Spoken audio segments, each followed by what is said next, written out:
Well, Ambassador Joe Keshi is the chairman of Braced Commission. He also joins us to give us his thoughts on the president's speech. Morning. Thank you for coming on today. Good morning and Happy New Year to you all. How is the commission going, by the way? I mean, any further activity happening? Yes, we're doing a lot quietly, and frankly, we've also been victim of the Elections, huh? No, of the political disagreement between our leaders. But we're looking forward to the next dispensation that the discord would end after the election. Do you think any part of this president's speech asking politicians to just be on their best behavior, would it help in any way ensuring politicians behave? I think it was a timely, warning, and I believe the president just reiterated what he has often said, that no life should be lost, or should, because of the struggle for power. And I think my hope is that others would also join to ensure that we do not have a repeat of what happened post the 2011. But what about some politicians who may say, well, this is how we roll. I mean, we have to do what we have to do, because even if they, as some suggested, sign a memorandum to see if they could rein in their supporters, some say, look, that wouldn't help much. INEC tells you, look, politicians sign those MOUs. No. Look, the politicians have a responsibility to ensure that they do not over-psych their supporters. In the run-on to the 2011 election, a female leader of one of the parties actually confided in me her fears that, we may lose this election, but she said we may lose this election for a number of reasons. But the way we are going, the way we are campaigning, there might be violence, because we have already prepared the minds of the people that we are going to win this election. And if we do not win, it was rigged, and the rest. And in a way, the prediction happened. So I think politicians have a responsibility to tone down the language that they use, at this period, given the fact that we are dealing with an insurgency, we are dealing with violence in so many places. My view is that if you conduct an election responsibly, your supporters would also follow your footsteps. Some of the other factors, because if I'm a politician and I keep speaking to the people, I mean, every politician gets into the election believing they will win. Even when the signs are clear they won't win, they still tell the people, well, we will win. If we don't win, it means some underhand tactics has happened. How do you over-psych? Because people internalize messages differently.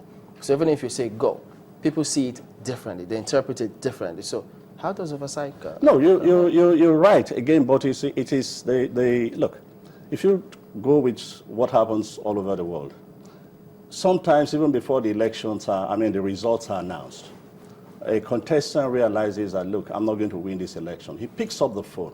He calls his opponent and says, congratulations, and makes his statement and accepts the results of the election. If we adopt, that here also, and we concede and we congratulate the other person, our supporters would of course say that, oh, look, our leader has done this. He accepts the result that this was a free and fair election, and there's no need for us to jump onto the street and start killing anybody. So again, the responsibility is on the politicians. If they behave, look, it's all a question of the perception of the leader and how much the leaders have control of their people. If they present a positive image, the people would follow. If they present a negative image through their languages and through, what they say, the people will follow. I also think also have to appeal to the media. It's not everybody. I listened to some of the people you interviewed before me, It's not everybody that makes a statement that we should take seriously. Because sometimes everybody people make statements, and you now use that statement to begin to judge who is this person supporting, or this person is not supporting. And automatically you say, oh, because he's supporting this, he made this statement, he might just be speaking for himself and for his own interest. So we have to bear that in mind. You know, speaking about politicians putting on their best behavior and then the president's speech, but all of this, won't we, what about the other factors? Because they can't be there as standalone. Some say the politicians say or do what they can because they think they can. Because in some other areas, you know that if you do this, this is what you get.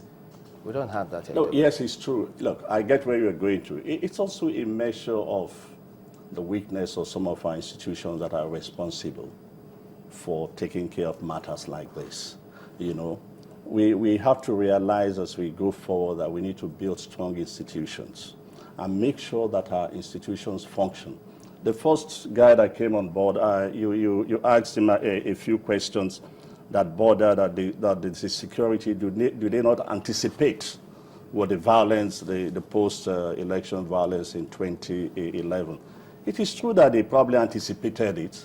It's also true that they probably did not, realize that it was going to be at the scale in which it was, and they were not, fully prepared. And I think what the president has actually said this year is to say, look, we may have missed the point in 2011. We've learned from experience, and we're not going to allow that to happen. I think that was the essence of the message. That particular place said, we did very seriously the security. Everybody is now prepared, so that nobody would take it upon himself to send anybody out on the street and kill innocent people. Now, some people would say that maybe the president, because this is not the first time the president is wishing Nigerians a happy new year and, setting expectations for the year. But it's one of the very few times he's decided to do a broadcast on New Year's Day. And, there have been several speeches, other messages from other Nigerians, from well-meaning Nigerians before now. One of them, Professor Bolaji Akinyemi, I don't know if you've read his letter, to both presidential candidates, talking about, violence his predictive violence in the 2015 elections. He's saying that we don't need a prophet to tell us that, there most likely will be violence either way, whichever candidate emerges. And he also came up with a solution. Do you think that this, the president's speech is, will be an alternative to the solution that he was proposing? He proposed that both candidates signed a bond. I'm not too sure. I think Professor Akinyemi, meant well when he sent out the letter to the two political leaders. But I'm not too sure that would, how much that would help or impact, even if they sign an agreement. We've had even leaders of warring parties sign an agreement, and the next day they start fighting. No, I'll go back to what I said before. But by the way, let me say this. I think the president is relying on past experience to make the statement he made. And for me, I think that for a political leader that is involved in what we all agree, arguably, would be a very interesting and tight election. I think his speech was measured, and I think that in expressing his own views and appealing to the people not to take violence into their hands, I think it was appropriate to make that statement. It's basically a New Year message to start with. It was a New Year message, and I think he struck the right tones. When he made this point that, look, let's try and be responsible in the conduct of this election, and that there's no need to kill, anybody because we want power. And I think he's saying, look, I'm not going to be desperate about these things, but let's everybody just take it easy that whoever wins, so be it. The question is, have we done enough in that regard? Because, it's one thing to make a speech, it's another for us to see that work is being done in the background. We would have expected that some of the things that would have formed a part of that speech is things being done in the background to ensure that the elections are peaceful. For instance, in Professor Bolaji Akinyemi's letter, he made reference to the fact that arms and ammunition are being stockpiled. He says they've reached unprecedented proportions in this country. It would seem that it's common knowledge, but coming from someone like him, it definitely gives you some amount of veracity. Listen, what Professor Akinyemi said about arms are being stockpiled is nothing new. Go through your papers, the papers you review every morning. It's always been there that people are stockpiling arms in this country.